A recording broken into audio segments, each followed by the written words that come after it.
नमस्कार।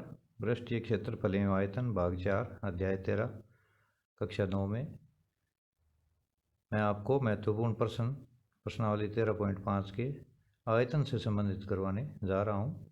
इसमें पहला प्रश्न है हमारा, माचिस की डिब्बी के माप 4 इंटू 2.5 इंटू 1.5 सेमी है। ऐसी 12 डिब्बियों के एक पैकेट का आयतन क्या होगा। यहाँ पर हमें आयतन ज्ञात करना है। तो आइए हम इस क्वेश्चन को हल करते हैं। सबसे पहले हम इसमें जो दिया हुआ है उसको छांट लेते हैं। एल यहाँ पर 4 सेंटीमीटर दी हुई है, बी यहाँ पर 2.5 सेंटीमीटर है तथा हाइट कह दो एच 1.5 सेंटीमीटर यहाँ पर दी हुई है। तो यहाँ क्वेश्चन में सबसे पहले हम देखते हैं कि जो लंबाई, चौड़ाई और ऊंचाई दी हुई है उनकी माप सभी सेंटीमीटर में है, इसलिए किसी भी इकाई को यहाँ पर चेंज करने की आवश्यकता नहीं है। तो सबसे पहले हमें वो माचिस की डिब्बी का आयतन निकालते हैं। माचिस की डिब्बी का आयतन, माचिस की डिब्बी एक घनाभ होती है। इसके आयतन का सूत्र होता है लंबाई गुणा चौड़ाई गुणा ऊंचाई, एल गुणा बी गुणा एच। ऊपर दिए हुए मान है वो रखते हैं अपने इसके अंदर, 4 इंटू 2.5 इंटू 1.5। तो 25 चौके 100, एक के बाद दशमलव लग जाएगा यहाँ पर, इंटू 1.5। तो 15 के आगे एक जीरो और लगा देता हूँ मैं, और एक के बाद दशमलव। तो यहाँ पर हमें मान प्राप्त हो जाता है 15 सेमी क्यूब, या इसको हम घन सेमी भी लिख सकते हैं। पृष्ठीय क्षेत्रफल में वर्ग सेमी या सेमी स्क्वायर, वर्ग मीटर या मीटर स्क्वायर, और आयतन के अंदर जो इकाई है वो सेमी क्यूब या घन सेमी, मीटर क्यूब या घन मीटर होगी। अब यहाँ पर हमें क्या ज्ञात करना है कि 12 डिब्बियों का एक पैकेट बनाना है, उसका आयतन क्या होना चाहिए। अतः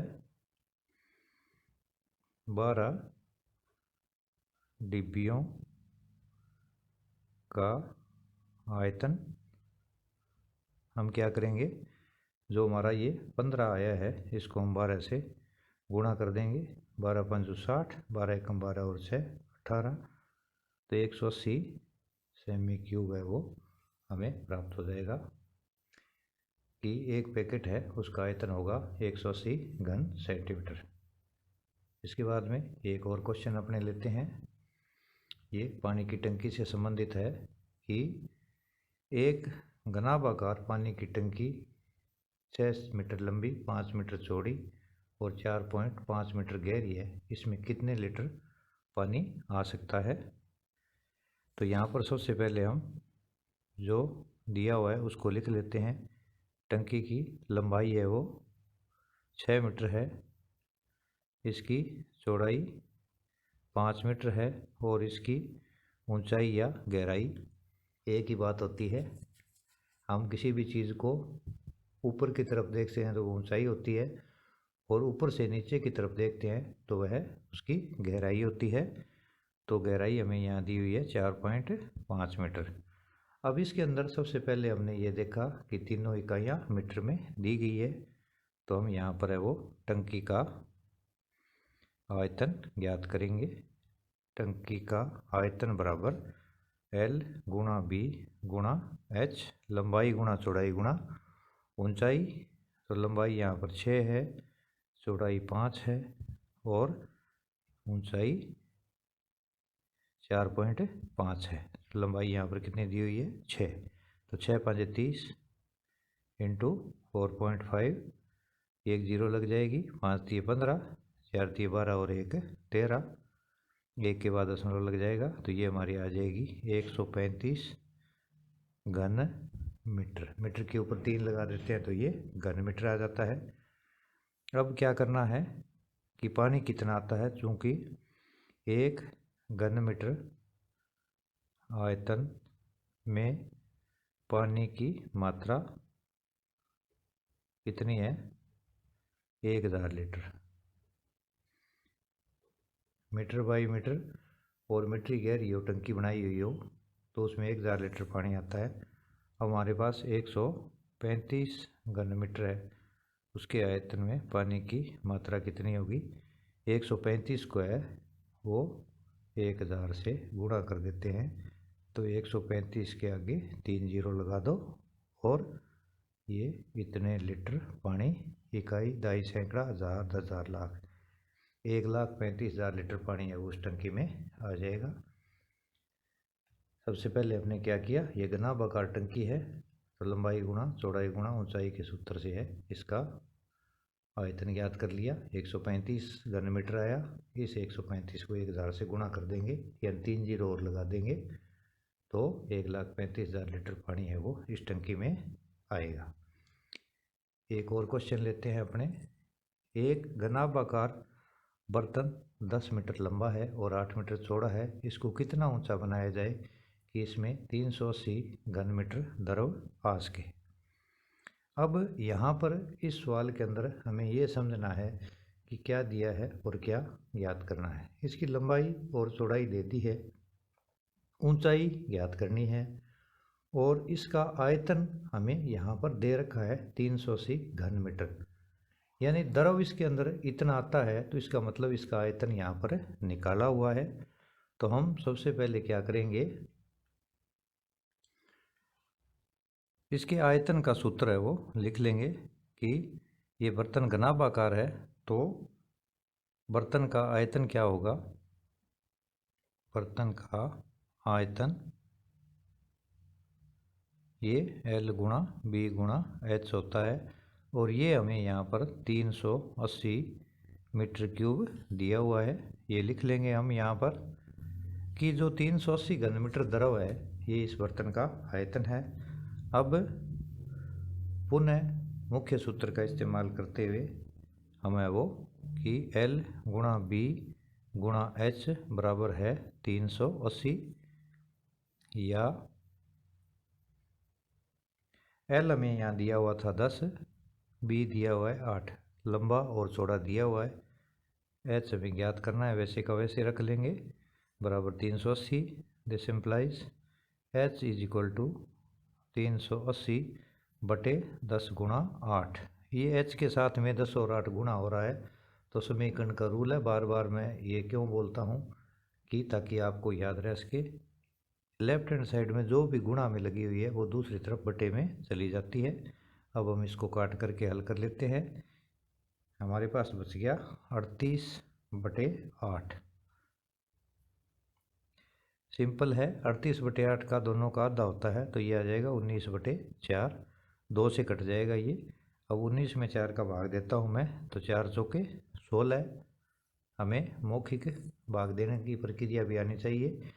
16 हम लिखेंगे 19 के नीचे, तो हमें 3 बचेगा। 3 पर 4 का भाग नहीं जाता, 0 दशमलव लगा देंगे, 3 के आगे 0 उतार लेंगे, 30 हो जाएगी। 4 7 28, 30 के नीचे 28 लिखेंगे, 2 बचेगा, 0 लगाएंगे, 4 5 20। तो ये ऊंचाई है वो हमारी 4.75 मीटर है, वो हमें प्राप्त हो जाएगी। यानी मुख्य सूत्र लिख करके और उसके अंदर अपने सिर्फ मान लिखना है और यहाँ पर ज़्यादा कुछ नहीं करना है। हमें इन सवालों के अंदर मुख्य सूत्र ही याद रखना है, नहीं तो हम कितने एक सूत्र रटेंगे, क्योंकि एक एक सूत्र के वो अनेक सूत्र यहाँ पर बन सकते हैं। एक और क्वेश्चन अपने लेते हैं यहाँ पर कि 8 मीटर लंबा, 6 मीटर चौड़ा और 3 मीटर गहरा एक घनाभाकार गड्ढा खुदवाने में 30 रुपये प्रति वर्ग मीटर की दर से होने वाला व्यय ज्ञात कीजिए। तो यहाँ पर हमने क्या है, एक गड्ढा खुदवाना है जो 8, 6 और 3 का हो, 8 लंबा हो, 6 चौड़ा हो और 3 मीटर गहरा हो। तो इसके लिए हमें क्या करना है, इसको हल करते हैं अपने। तो यहाँ पर L कितना दिया हुआ है 6 मीटर, B दिया हुआ है 3 मीटर और H यहाँ पर ये L 8 मीटर दिया हुआ है, ये 6 मीटर दिया हुआ है और ये 3 मीटर दिया हुआ है। लंबाई 8 मीटर, चौड़ाई 6 मीटर और ऊंचाई 3 मीटर दी हुई है। तो सबसे पहले हम क्या करेंगे, गड्ढे का आयतन ज्ञात करेंगे। गड्ढे का आयतन। गड्ढे का आयतन। आयतन का सूत्र हमारा होता है L गुणा B गुणा H, लंबाई गुणा चौड़ाई गुणा ऊंचाई, तो 8 गुणा 6 गुणा 3। तो यहाँ पर इसको हम हल कर लेंगे। 8 6 48 इंटू 3, ये सिंपल गुणा हो रहा है। 3 8 24, आंसर 2, 3 चौके 12 और 2 14। तो ये 144 घन मीटर है वो गड्ढे का आयतन हमें प्राप्त हो जाएगा। अब चूँकि इसका खर्चा कितना है, चूँकि 30 रुपये प्रति वर्ग मीटर, चूँकि 1 घन मीटर गड्ढा खुदवाने का खर्चा या इसको यह भी बोलते हैं कितना है, 30 रुपये। 1 मीटर का 30 रुपये और हमने कितना घन मीटर गड्ढा खुदवाना है, 144 घन मीटर गड्ढा खुदवाने का व्यय 144 को हम है वो 30 से गुणा कर देते हैं। तो 1 जीरो अपने स्पेशल लगा दो यहाँ पर। 3 चौके 12, 3 चौके 12 और 1 13, 3 एकम 3 और 1 4। तो हमारा कुल खर्चा यहाँ पर बैठेगा 4320 रुपये। अगर हम 30 रुपये प्रति वर्ग मीटर की दर से गड्ढा खुदवाते हैं तो टोटल हमें 4320 रुपये देने पड़ेंगे। बहुत ही सिंपल है, आयतन ज्ञात करके आयतन को 30 से गुणा कर देते हैं। यहाँ पर इकाई बदलने की आवश्यकता नहीं थी क्योंकि सारी है वो मीटर में दी हुई है। आइए एक और क्वेश्चन लेते हैं हम। किसी गोदाम की माप 60 metre into 25 metre into 10 metre है। इस गोदाम में इस माप वाले लकड़ी के कितने अधिकतम कैरेट रखे जा सकते हैं। तो इसके अंदर सारी ये भी मीटर में है और ये भी मीटर में, इकाई बदलने की आवश्यकता नहीं है। आइए हम इसको हल करते हैं। यहाँ हल करने का सिंपल तरीका है, हमें यहाँ पर ज्ञात क्या करना है वो देख लेना है सबसे पहले कि क्या ज्ञात करना है। यहाँ पर हमें अधिकतम कैरेट की संख्या ज्ञात करनी है कि कैरेट कितने हैं। तो यहाँ पर हम सीधा ही इस प्रश्न को हल कर सकते हैं कि कैरेटों की संख्या बराबर गोदाम का आयतन डिवाइड बाई 1 कैरेट का आयतन। 1 कैरेट का आयतन, तो गोदाम के आयतन में हमें वो 1 कैरेट के आयतन का भाग देते थे। गोदाम का आयतन कितना है यहाँ पर 60 इंटू 25 इंटू 10 और कैरेट का है 1.5 इंटू 1.25 इंटू 0.5। हम अपनी विधि से दशमलव हटा देते हैं नीचे वालों का और फिर काट देते हैं। इसमें गुणा करने की आवश्यकता नहीं है क्योंकि सब पहले इनका गुणा करेंगे तो प्रश्न है वो मुश्किल हो जाएगा। 15 इंटू 125 इंटू 5, यहाँ 1 के बाद है, यहाँ 2 के बाद है और यहाँ 1 के बाद है। तो यहाँ 1 के बाद है ऊपर 10 चला जाएगा, यहाँ 2 के बाद है तो ऊपर 100 चला जाएगा और यहाँ 1 के बाद है तो ऊपर 10 है वो चला जाएगा। अब अपने इसको आसानी से काट सकते हैं। 15 एकम 15, 15 चौके 60 और 25 एकम 25, 25 पंजे 125, 5 एकम 5, 5 दूनी 10, 5 एकम 5, 5 दूनी 10। तो ये आ गया 4 दूनी 8, 8 दूनी 16, 16 के आगे 3 जीरो लगा दीजिए तो 16,000 कैरेट इसके अंदर गोदाम में रखे जा सकते हैं। वेरी सिंपल, बहुत इजी है। गोदाम के आयतन में 1 कैरेट के आयतन का भाग देने पर हमें अपना उत्तर है वो प्राप्त हो जाएगा क्योंकि इसमें सभी माप है वो मीटर में दी हुई है, इसमें भी मीटर में दी हुई है। तो यहाँ पर मैं आपको बता दूं, पहले अगर इनका गुणा करते हैं फिर इनका गुणा करते हैं फिर भाग देते हैं तो सवाल है वो बहुत कठिन हो जाएगा। इसको सिंपल तरीके से हम सीधा भाग दे करके कि गोदाम के आयतन में 1 कैरेट का भाग दे देते हैं तो कैरेटों की संख्या हमें वो प्राप्त ईजिली हो जाएगी। एक और क्वेश्चन अपने लेते हैं। प्रश्न छठा, 3 घनों की कोर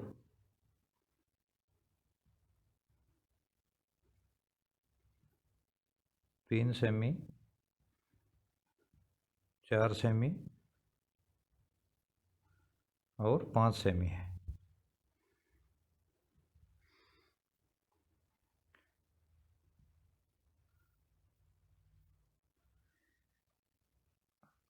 यहाँ 3 घन दिए हुए हैं जिनकी कोर 3 सेमी, 4 सेमी और 5 सेमी है। इनको पिघला करके या नए बनने वाले घन की भुजा हमें ज्ञात करनी है कि नए घन की भुजा कितनी होगी। इनसे बनने वाले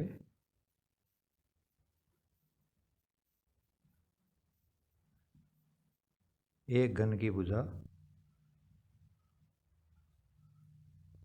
ज्ञात करो। एक घन की भुजा हमें वो यहाँ पर ज्ञात करनी है। तो इसका हल करते हैं अपने क्वेश्चन का। बहुत इजी है। तो तीनों घनों का कुल आयतन, तीनों घनों का कुल आयतन यहाँ पर हम ज्ञात करते हैं। घन का आयतन भुजा की पावर 3 होता है। यहाँ पर 3 घन है, 3, 4 और 5 के। तो हम तीनों का क्यूब करके और जोड़ देते हैं। तो ये 3 की क्यूब प्लस 4 की क्यूब प्लस 5 की क्यूब, इनके आप ब्रैकेट भी लगा सकते हो, कोई फ़र्क नहीं पड़ेगा इससे। तो 3 3 9 3 27, 4 चौके 16 चौके 64 और 5 5 25 25 5 125। इन तीनों को हम जोड़ते हैं। तो 7 और 4 11 और 5 16, आंसर 1, 2 और 1 3, 6 9 और 2 11, 1 का आंसर 1 और 1 2। तो ये 216 घन सेमी तीनों का घनों का कुल आयतन हमें प्राप्त हो जाएगा। तो ये कुल आयतन है। ये क्या हो गया? नए घन का आयतन हो गया। ये हो गया नए घन का आयतन। तो ये 216 सेमी क्यूब है, वो नए घन का आयतन हमें यहाँ पर प्राप्त हो गया है। और हमें ज्ञात करनी है अतः नए घन की भुजा। तो भुजा ज्ञात करने के लिए हम क्या करेंगे? इस 216 का है, यहाँ पर तिया लगा देते हैं। 216 का क्यूब करना है। तो ये क्या होगा? ये इसके जब हम अंदर टुकड़े करते हैं तो 6 इंटू 6 इंटू 6 ये हो जाते हैं। और जब हम इसका ये घनमूल हटाते हैं, यहाँ दुआ लगाते हैं तो वर्गमूल होता है, नए लगाते हैं तो वर्गमूल होता है। यहाँ पर 3 लगा देते हैं तो वो घनमूल हो जाता है। और हमने इसके अभाज्य गुणनखंड कर दिए, या 2 इंटू 3 2 इंटू 3 2 इंटू 3 भी इसके कर सकते हैं। 6 छिक्के 36, 36 छिक्के 2 16 होते हैं। तो ये 3 में से एक बार आ जाएगा। तो नए घन की भुजा है वो हमें 6 सेंटीमीटर प्राप्त हो जाएगी। यानी ये 3 घन थे, 3 सेमी 4 सेमी और 5 सेमी के। इनसे एक घन बनाया गया, उसकी भुजा में यहाँ पर ज्ञात करनी थी। एक और क्वेश्चन लेते हैं अपने, बना करके क्वेश्चन लेते हैं कि एक बक्सा है। बक्से की नाप है वो है 30 centimetre into 20 centimetre into 6 centimetre. और कैसेट की माप है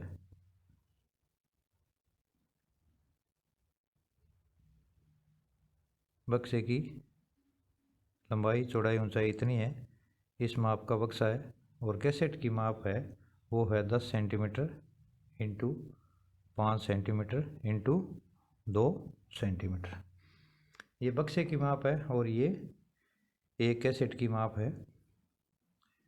तो इस बक्से में ये कितनी कैसेट आ सकती है? जैसे हमने ऊपर वाला क्वेश्चन हल किया था कैरेटों की संख्या वाला, इसको भी अपने उसी के अनुरूप हल कर सकते हैं कि कैसेट की संख्या कितनी होगी। कैसेट की संख्या कितनी होगी? हम क्या करेंगे, इनको गुणा नहीं करेंगे। तो बक्से का जो आयतन है उसमें एक कैसेट के आयतन का भाग दे देंगे।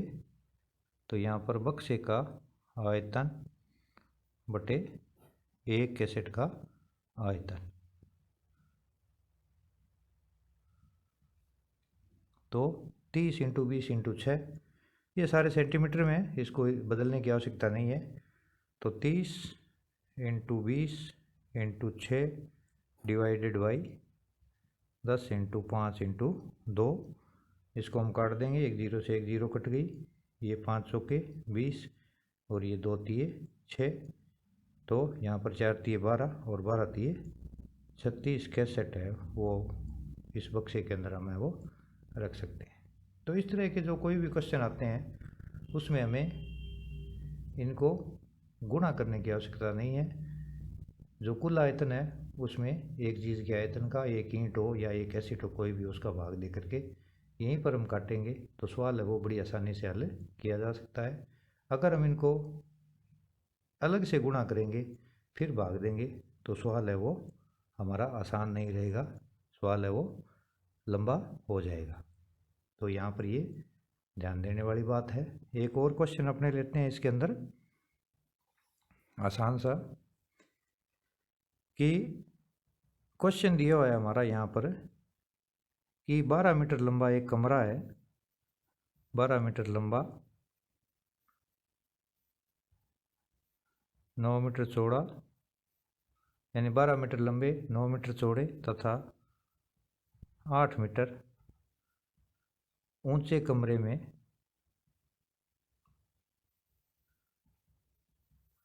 अधिक से अधिक